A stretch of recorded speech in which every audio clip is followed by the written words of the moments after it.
Hi, you're sewing with Cody, and today I am working on a project for my class that's coming up. It's beginning applique, like raw edge applique, and I'll be going over a few different raw edge stitching techniques.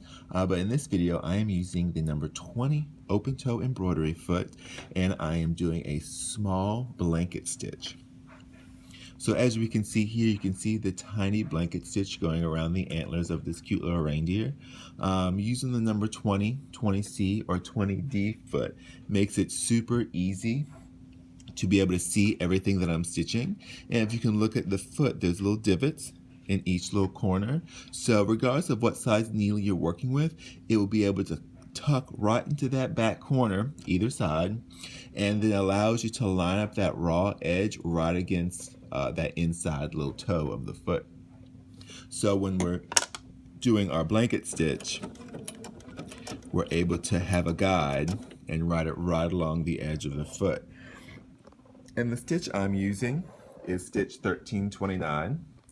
So we can see it's a single blanket stitch.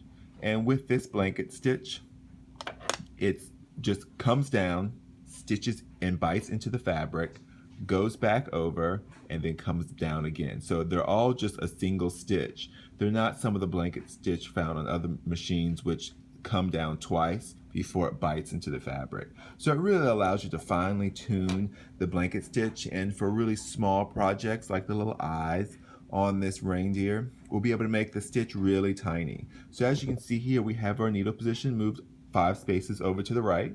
So that's all the way over. And we've made this stitch much narrower, so it's only a 1.8 millimeter width. So it's a really tiny stitch, and that's exactly what I want. But also what I'm using is a tiny Microtex 8012 needle. You can also use some of the non-stick needles because we do have a fusible web. We're actually using Steam and Steam 2 underneath all the fabric, so you don't want to have any of that glue build up. But you want something that's small and sharp. And one of the other most important things is I am using a 100 weight invisafil thread by wonderfil.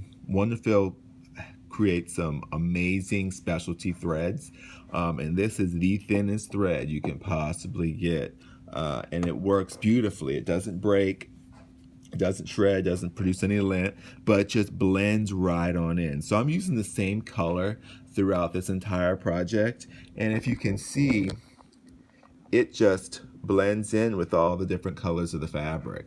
So it's a great thread. Invisafil was created to take the place of monofilament thread. Monofilament thread is a nightmare. There's nothing fun about monofilament thread. It's basically clear plastic fishing line that's not nearly as strong as fishing line. You'll be able to fish with a minnow, but to catch a minnow with monofilament thread, that's how weak it is when it goes through the sewing machine. But this invisafil thread is amazing. I quilt with it, I do applique with it. Anytime you want the thread to either kind of just blend in or pick up the color that's on the fabric, it's amazing. And invisafil thread does come in a multitude of colors, but you really don't need to match the color exactly to your fabric like you would other threads, because it will just pretty much blend right on in. But as we can see, so when we're using the, or when we're working with applique, we're going to want to use our freehand system. So that's our knee lift. So we can easily move with our right leg and knee, just move the foot up and down so we're able to pivot as we're stitching. So with this, we are going to be sewing with our left foot. So we are controlling the speed of the machine with the left foot and controlling the freehand system or knee lift with the right foot. And the reason we do this is so we're not accidentally pressing on the foot pedal while we are trying to lift the presser foot with our knee lift.